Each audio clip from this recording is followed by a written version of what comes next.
Naito ndo na sarser tire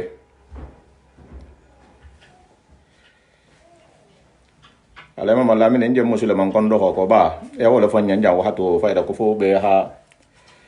occuper musulman fa ha musul la dia donc on kana sariyan kana na mutasayin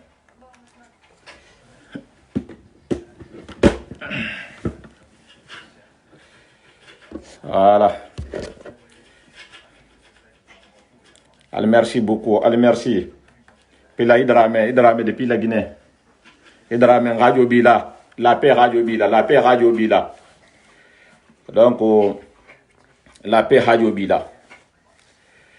Mbena sumo dam tala. Bafalanka a'udhu billahi minas shaitani rajim. Bismillahir rahmanir rahim. Assalamu alaikum wa rahmatullahi wa barakatuh. La paix et réconciliation au jama ke anamusolu. Kana futa khali konton wuranye na barinya kontrola, misilime ya kontrola, tigininta ya kontrola. Hali konton kontrola kontrol membe hali sharin hashia kontrol beti. Hali konton kontrola kontrol men sumo hadi hashia kontrol beti. Hafaliyanka assalamu alaikum wa rahmatullahi wa barakatuh. Hali nyinen kanalu tilintali ya herato dole be urala dole be shuto ebe wahatu ento ni ben na saha kanjang na kontrol be sili ma haben wahatu ma mbargadu mbe nala sumunna kule kan wala hadale kan wala hadamen ni moro karan soirée hafutundo kato karam basalimu soirée na hafutundo ke haben alquran kundo doma nana ta kulo in dembendea gasam modula kallanke yala wo ben sumunna wo kan bare mbe moro la kumo bulala jam folo moro karamo salimu soare la wala hada bulala jang merci merci beaucoup merci à vous. Merci. Merci beaucoup, mon bébé. Moro Karamo Salimo soirée à la futundo yin na fonnin kedo ni wolomo Ahmadu Bambati tuma menna me no tambila mambaraka bula fonnin kenye ni wolomo Ahmadu Jabi dinne ngale mo mbe jama be trala yen hadwa yen sima yala hadwa yen jatakende yala hana baraka bula moro karamo salimu yen mba fala en ka soirée samba hesi aha menke natilo yin nan na wato yin to amo do yata men se bara nya sifa hinna mbargal nu wo tambita mbena lale sumunna jahangolu fonnin kelu ni hame sinin atellemo kuno na alfal han kotobula kumelu la ni wol mo kharamadin nya kolti nolu mo ha vive nyohon kan ha buludu nyohon bulo ke ha futu nyohon ma jahanga dinga li soto tanto bi mem beta wolu kulu kannatege ha bula poubelle la monna parce que kontele mo konton kare sati ntele bota bun kare sa kono ntele hafisa kare sati ntele beten be nyaani ni nalo ko ma ni jahanga fonnin ke la abela den nga membe jang wo jang ala ko nga hon tulu to sobi non te mo kurungol kurata terrain nan bulula ni mo kurungol dum kurata terrain nan bulula jahanga ya satra mbe bata ke complicité ha jahanga ya kan tege odu mandinna amandin dingella amandin mamargella mbargel mbena la de sumunna gasamol la ko comme même fota mbena la wokan no tambita mbena la sumunna ben kan na bolale karamo ba salimu a bon solu mbena la kumado folale iyenja a bon solu menu hiya hama men be ke ba doya men be bun kono doya o karamo salimu o ni kayen ko karamo ba kuma do be nyen jan sayin mena ron woka ni alaha insi siama barjani mena la obe kan moro salimu soirée bengay men kata tuba anata wala hadale kan wala hadame sumo kono anata bengale laje anata le ko hatte ben kambe ngala sabati kumo kono futundo tata kabulu ha futundo ke jamme menga futundo masila alquran kulo anata wala dembendeya gasamolu la ha gasamolu kanu gasamol la kallanke ya e ho fo jawo jam mo imam fan ya fo gasambo kallanke lu hasiya ibije ki kome sillalu ki kome dramelu ki kome wonyo ya hanga bun kono kallanke ya ba be kono lale bara ha gasambo lu fenen tafo jo confirmer mais hani al qur'an kulo du nyohombulu non ne keta gasoti wala ke gasoti na fonnin ke ahmadu bamba a hayin na me mo siama na hala me ko hala tambi parce que mo la ha partager ni haje do la ha partager soit partager ku fulale mo wala hada en partager ti men ha partager soit même fota e ba fe wala ha confirmer wala ha dit lien ha tu onya soit même fota ima karan no ima ko to lon no wala ma fulan hoti sabanyo ho soit nimbe e halawuli mun kamma men ngake tubado alako wose do ya so taputo men ha partager alin sen hakil tu bi betege barjani men ala en ko kan moro salimu mbe doali en sima yala mbe doali en jata kende amba folen ki soirée ahmad la kan ala boko ke ba futundu tale na alifa la message na siama ahmad la kuma kan ame ahamem fo ahmadu yen aliji tulmalu lawlela message si nga ko fondin ke do bata kuma yen ka futundu tale ahamen ko jabota alhi tulmalu alo nabi wahato nyinto men so sifa ke alhado yitanna alhado fonye ma fa antekerinde bi mo la fa nasago sako be bum men kono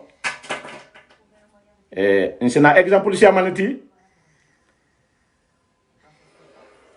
mba wo bulala la fula alhala nuna me après nsina continuer inshallah alha alifa la me moro salimu soirée ha fanna sago menke ha fokate fa hakumo menfo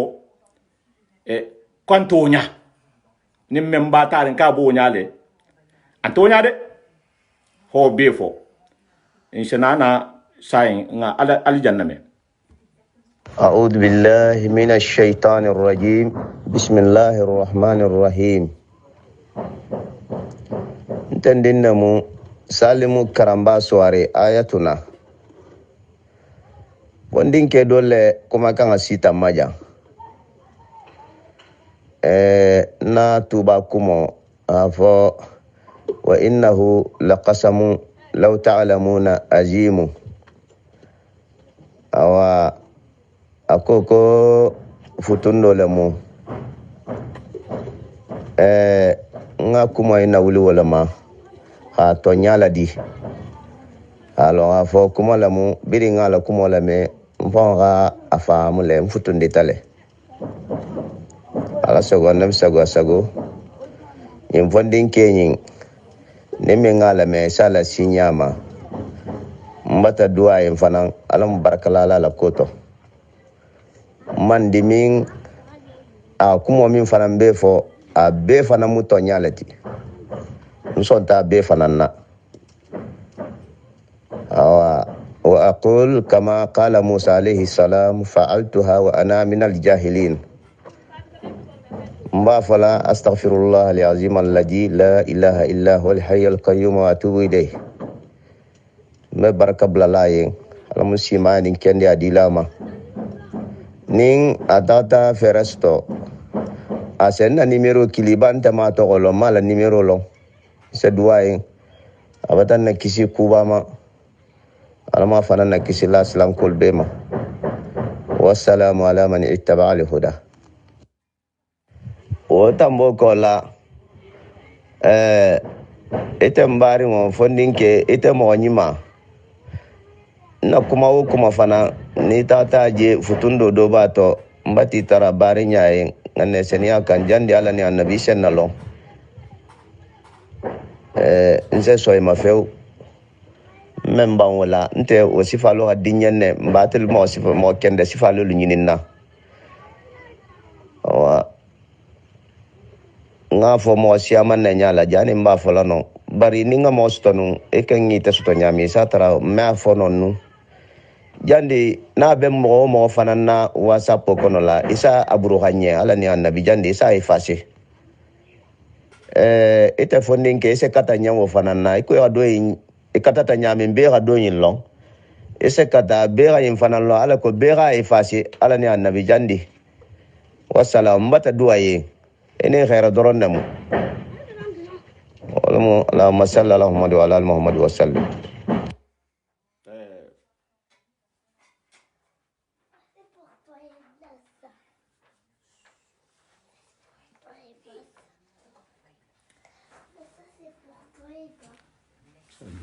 hal si hakke to ni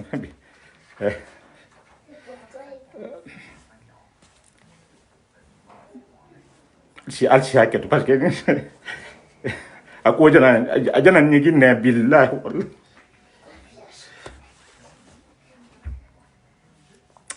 al si hakke do ni nga feng do ni ala na yen ya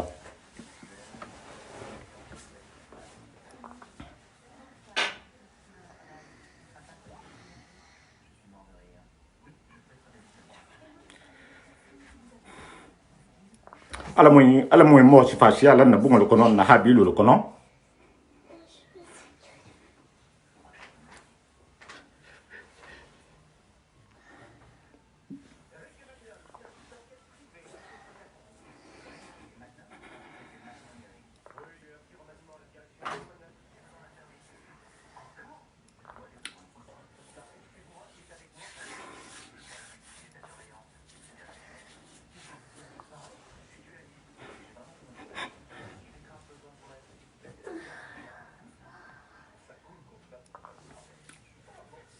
ni ha mogorje ibe tuluna jahanga yato mo me kubato ni kumata ya kube lailekum al nyaba la bin dalla jahanga ya be budu memma hanabula tubala be baraka bula la moro yenye moro salmu soare nsafa en kabata ala futundo beta kayen kunna yeloti hakala bungono yen kunna yeloti hakala habilo yen kunna yeloti hakija hangaya yen kunna yeloti nyinna mu muslime yati e ha futundo ke bayan tama dindin nyan tama mo yi yiri bule fanku ki filita ihi kanna bo ihi fanna sagi e ko nyin sifa menga kumo yin na tahama ka hafutun doke adinga ni wose ke fulanti wala hafutun do na tahama aha fanna sagi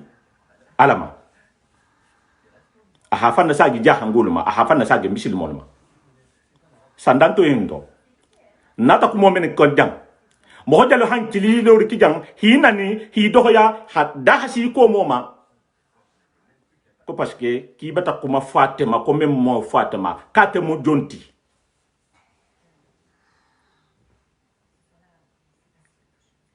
jahanga kilinga men na ha do yaro soto jahango be sa soto o hafo ki da bon na kumoto ida bon tema c'est très grave woto moro salimu mbe douala en sima yala mbe douala en jate kendi yala mbe douala en koma sabatola a telephone ninke a telemen jenna sahala nga exemple ta ku sifa imma mo hasilan alanya moro salimu si banne nyin nanu moro salimu dinga dor bije suwar kunda bunkono balemo mo dola imme ase bola no ha kamar ngeen kili ha doya ijen fandin ma ijen tatale ma bara manke de amanke de wo mo ku baleti woto wala ha ken nata jang ala wala hada fa nan jana fo de jang abe fem bulu video ahala ha kamere jang ko be ha buru ha be ha fa ha jannim be contact jannim be ndam dala hatra même be hala namma parce que entelu ni be connecter mo c'est à ce bogo soit à droite là c'est na ngala sa hale fem ninna contact le mu na ba kono même be hala na ma video yin ke la bala kumo kam nga be buru hale nga faale mbata yinala ntala marla fana ni ala ha sonta parce que a hole tara mo hobe nga fanna sagita hayin ki faske ali fa sifayin abatan dara ko to ko nga buruha mbata buruha nten ninke mbata buruha bari nya kamma mislime ya kamma ala nya silanya kamma mbata buruha few mbena nala sumunda exemple lukan ntrambe nyamen nanu bare urayina mbena la munkan nkolan kombe adresse la le tuba ngulula beta hatara ko moyin kono katara be karamo salimu ni wolo mo karamo bati alamu nemo jid lama alamu khafar lama amamarin ken dolu adin ken dolu meni be dula beto ni benna me kan wahato yendo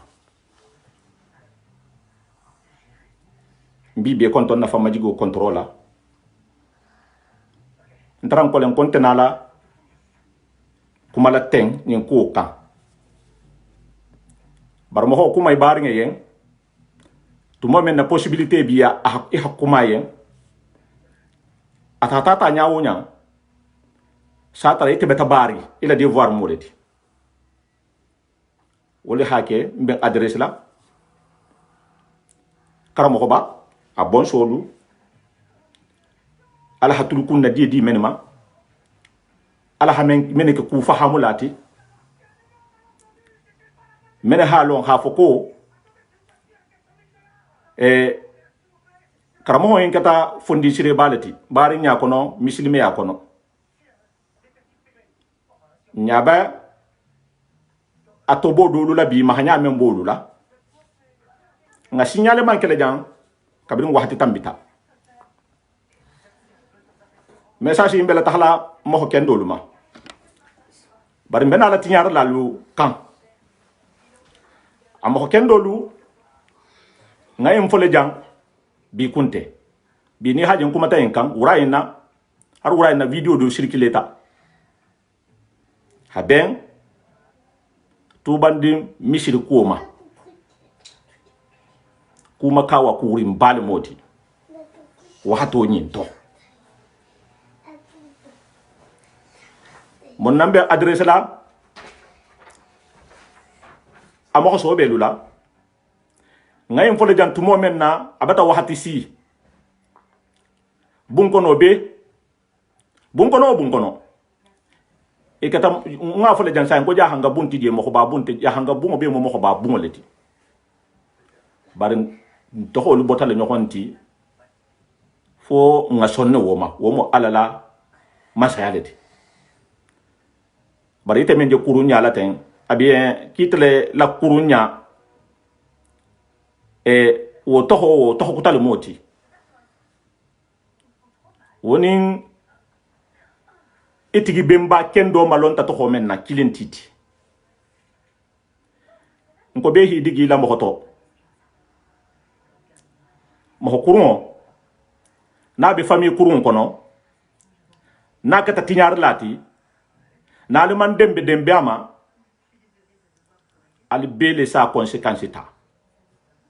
satra ibata ke complicity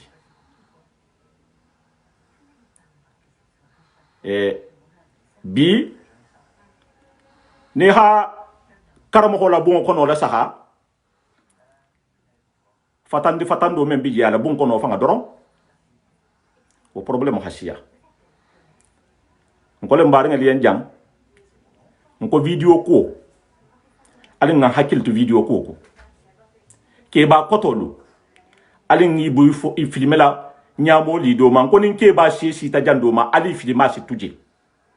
surtout ke ba men se kuma sa te to yala anin habilo to yala bi karamo ba atobo dolu amo kurungolu mo sobe ci haketo gasam molu jannim be jam fala fana parce que ke nata jam men kan sai mbata lon ko jente arhano kono de gasam makunte alqur'ano kono gasam makunte arhano kono to ngano no mbata geya parce que mo holu fonga ko le fahamu ngaitu itudula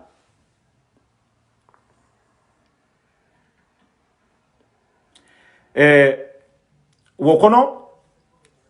has saiba nano men na fisha mantiya fota dunia yin kono alla kila kola saiba nano wodi lala fisha mantiya fota ja bari ila itonta arwano kono de wodi kata jata baleti dino yin kono de senna bakar sidire Umar, Usman, Ali, wuri kata dino jata baleti. Bari ito honte arhurano kono. Wonte hafo ko gasam molu la kallanke ya silen. Nuwo mantarano nte jena fo menken ko mantarano. Kombe gasam molu contrôler. Ki ko men jena la mo kurungo men la ku fola na bungolu kono. Jahanga bungolu kono. Ni hakuma sifa ine fo nyame wo beti to toro parce que iman kallan ke yake ima barake ima fusike mohol men la kallan ke ya ne mo sitima ibeta ke sabuti bo fanan beti nyala be nya be sigiden be nya bito nteme wole supporter wala ken safo ni nga kuma tawa nyamo li doma ate mo kurungo isi fanje kumoto na ha fanje kumoto ase munke ase tahitila ha bilo mo so bebela e hakar sa kamele yo o ajana kuma fo maten na bunkono ajana bunkono lema alla bunkono nte ite men tahata ite men nga kumo yimira itati kumo yimbi tele la nyenena ite mo kurumbaleti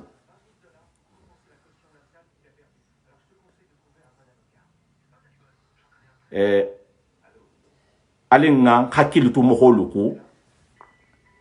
mo meni be kuma lan na bunkono lu to yala na ha bilo lu to yala surtout nalu bemba ou bien ali baba tahata ke mohoti moholi hi jigo la mento ateli butugun nadi be kumo dun na mo bulu ala kan wo nyaala to bonna le be habo kuma la nyokon na de be habo kuma la nyokon na de sandanto into ni haje na tan ko mbe kuma la karamo ba bonso lien a bonso mennu ni be sabarli iko karamo ba sabarta nyame tuba problème ngalo ne beleje ko kabri ko indam tatalum men ama hol beleje may la position lo bar mo mi so hoy la nganinna fo ngole fana lo wonya bari mo kuru on jameni ma ñini sabo beta ke bebi be ko sila bushakilinga la bara fatanta le fana na de etele men hi de o moyen ni mo ho be den nin kula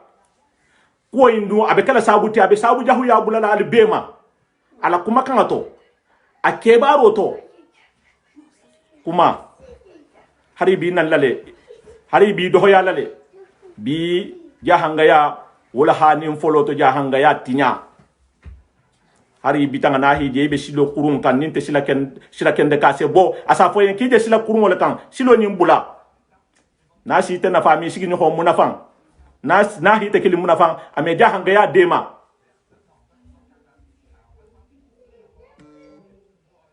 bare bi ni kumata nyamen na ni ha kumo kesofo mo men na ko be den nin mo men na baru be ben ni woma ala ko kan akana kate kilin tati ase mo lu la kilije hila traje bo to mbe men fola bi men ha karama ko ba kanu ni be karamba ya bungolu kono wallahi billahi mbatan kalman so la man so men nganda tele ben fahala ke nyame naje ke ba yin na bun kono bi mo ko dolu bulu wonte barakende de sandanto en kono nja dole fola jan sa ente sandanto en kono dula jadu ni hala sahabun kono kilinge amako sobe lun tere parce que njamo ko ngol le fala ala ko mo sobe lo haju soto nin ko ko haju soto ma fu ha fanta ma fu ha murta ko le hi masodum mo holula mo holu hi ni men kupi nyonto ala ko ni hake kilinti e habo position yinto na ko mo be la wuliri ngolema ma fo hi madiya mo yende ma fo mo hi madiya yende ko len ko be nga na hakili nya kan bari nya kan mislime ya kan halon kon na kulume fo no nyonko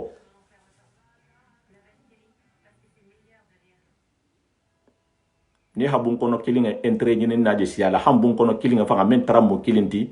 groupe lu sigita groupe lu hanyon soso nyohon nano betake mama ke mamarin kilinga lu hilo nyohon na hatula nyohon na jarabila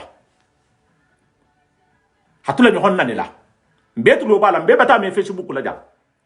karamo ko ba amamarin lu adinga dinga lu ube manu nyame me amamarin lu betu lo ha me la jaybe nyohon na nila nin nani rosi ta ento hay fanga hi fannani a wobeta ke jusuboti ete senaylo ko karamo ba jaho mo jonti ete senaylo ko karamo ba jaho mo jonti inshallah meja ter kuma tal jang ko karamo ba jaho barngal mo ho men wulu fa mo ho men wulu bemba nyimbo kumo embe fala mbe fala bari abe jahanga bumo bele la nyinina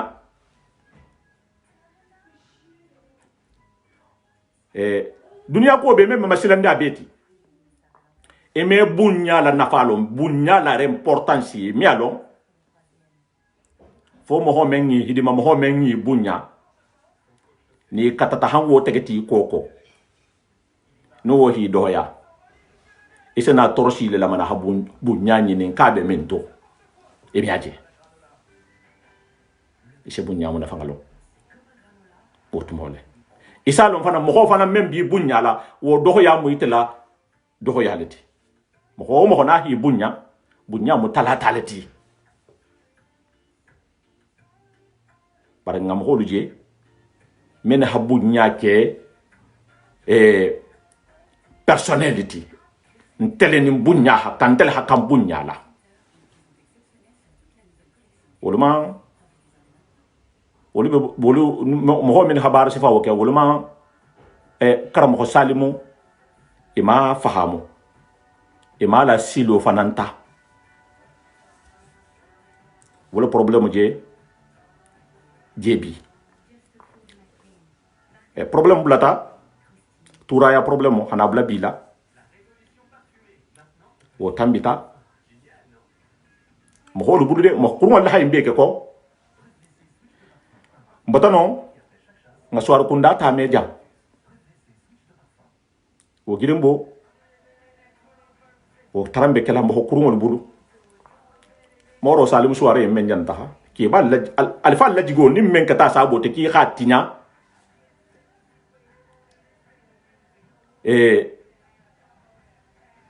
ki khatinya abekala kubaleti amedi aila moro salim men tata kuma tubaten nyin to la takram ko balla nyin to la takram ko balla jigi bala moddi de alfa la jigo le moddi de wolu dingelu wolu mamargelu wolu mankan datu sokela bi nga kumodo men nga video men tambita habe jikin kunna golla koma est ce que karambaya ngo bela hoke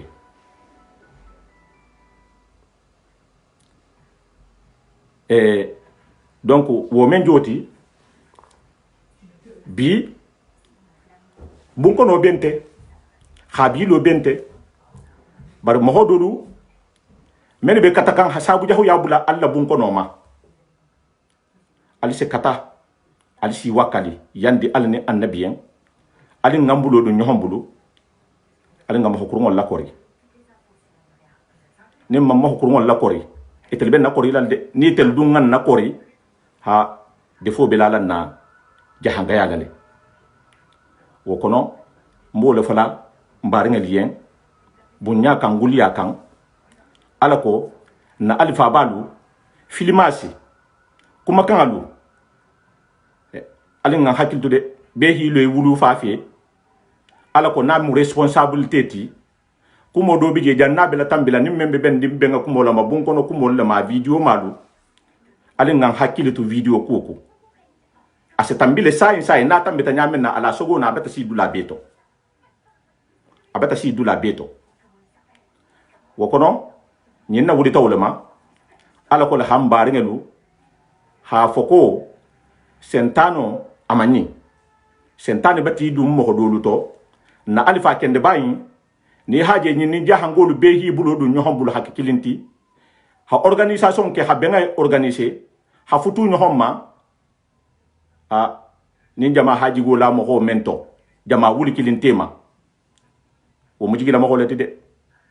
woto ni ha mo je mem bata bo woto kabu wo jigo wo tinyala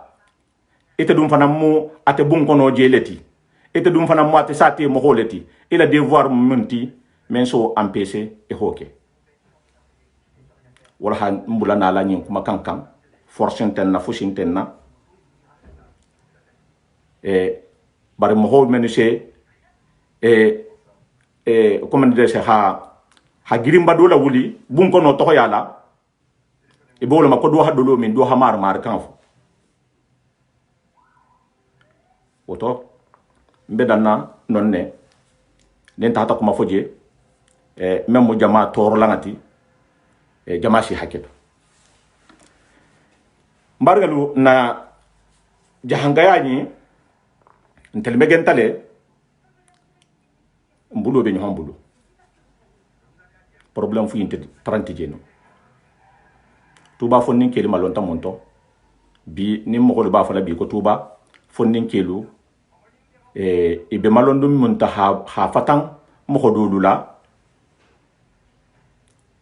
e comme kulubalo le monti e comme sentano le monti tuba fonnin kelu trambulo be nyom bulla leno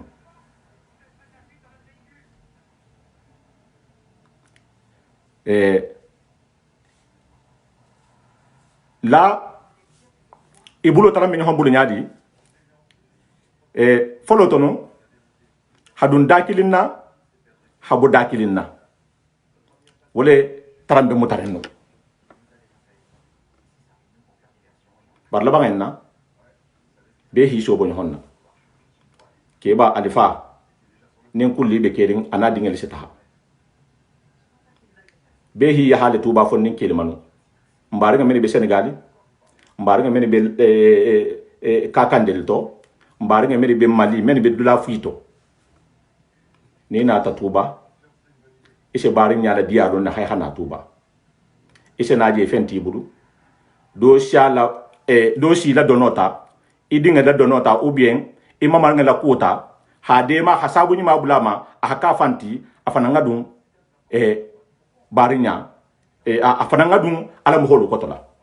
ise do ja so bo senegal ou bien so bo la doto abena la lum menna feren tayen fushin tayen fondin ke do hawliten hay dunga koto ha depansi ha fana ndema ake sabuti afana ngadu ala bunkono koto nyille trambe mutarin tuba fondin ke burlano na hakili fa hakili iwulu fa mbeta info jam mbeta sagama iwulu fa ni bota jannu ni tata wa ibota waya sila ni sita tuba ila le fa sibula sate beke babe kontonna nin numo bije numo na te nin numo le kuma hasiyatati asita hafo ki tahi fa ba konto na do holo ma asita vain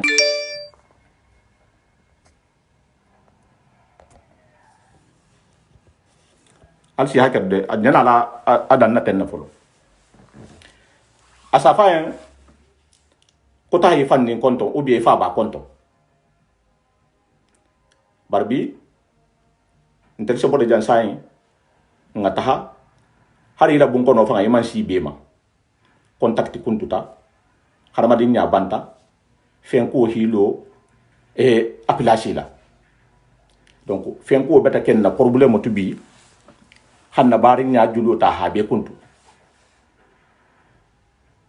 alin sen hakiltu nyohonku alin ga ke fanna sagilati alin ngalom bi fana hafo mbe men fulan barin be na fonni ke bi jayi be dino le la fasala inte bun kono kontro inte habi la kontro moro jana menke moro salim jana menke hatara mata wala hada la tambi jam an asifali ki jam mo men ni ha futundo ke bari wo jabo katamonti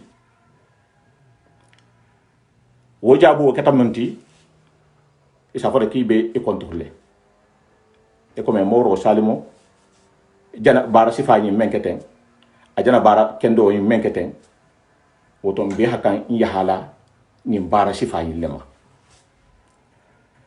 mbaren ke mana musmalu hanale wuray na hafali ahmadu ahwal hada menke moro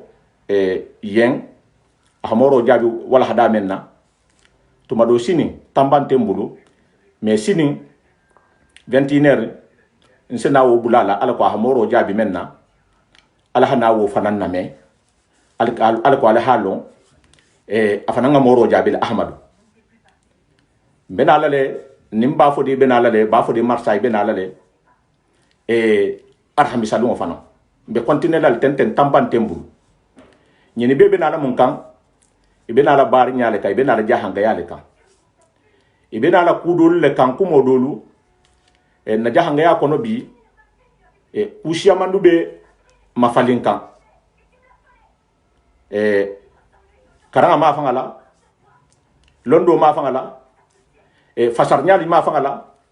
kuma kawa kul be siarin donc karamo ko be jangole la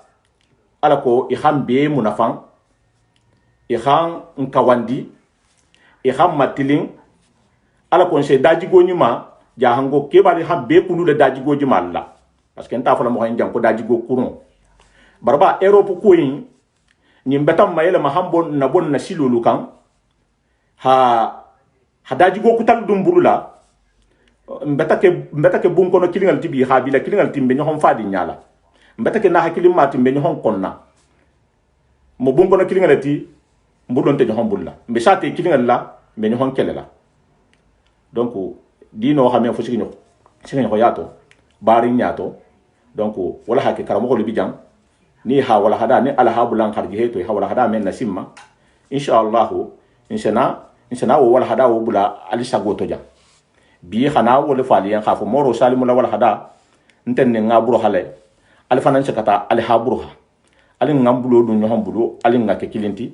ali ngakata na sate ni wolo mutubati jahanga ya la capital le mon bi ya la mujeti jahango be duniya jango jam e ya la mujeti woto nin tana haje soto ibe jango janin jahango le muiti na hakuna wulo soto ibata kunna wulo soto nin ko haje soto memo kum majigi ko ti kana fo ka jana bun kono le soto o be kana fo ka jana habi le soto mbe talemo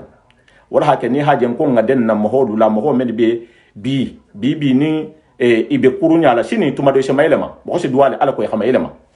bar mo fana do se kudo kele satra abate en ko ku kendo lemo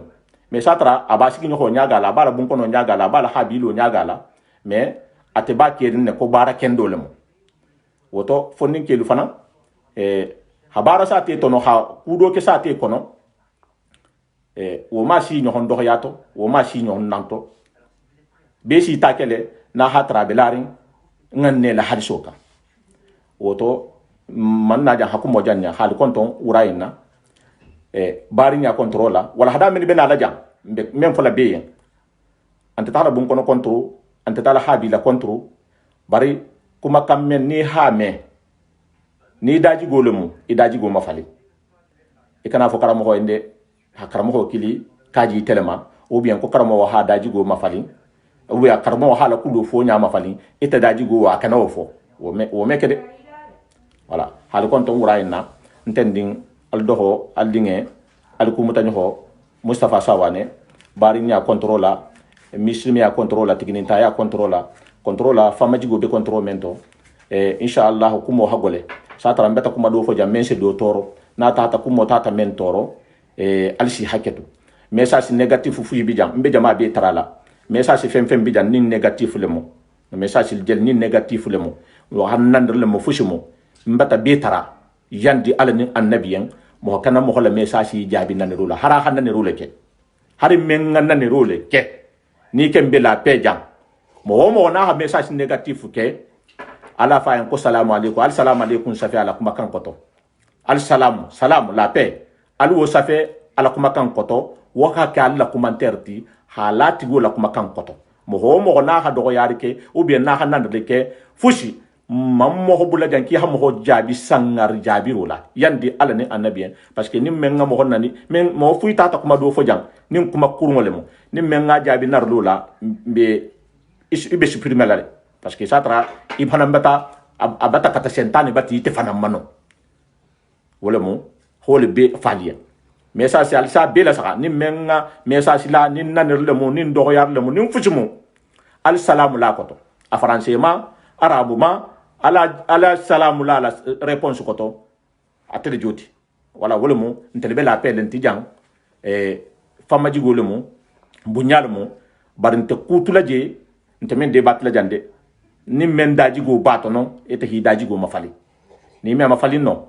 woto ni be sitte kono le na hatra ibe tula jang bari nyakam muslime yayin tuma do ni maje bi itaja to bi sini si itaja to ni do ngatra bo sitle mo anti te munafandi mais abe mo holu munafandi ne kana ke ko me ante bi munafandi ite ke ite si itabato intelise continue ni alhala ni halibe konton bari nya controla muslime ya controla tigninta ya controla hafalen contending al doho al dinge al kumtanyo Mustafa Sawane salamu alaykum wa rahmatullahi wa barakatuh.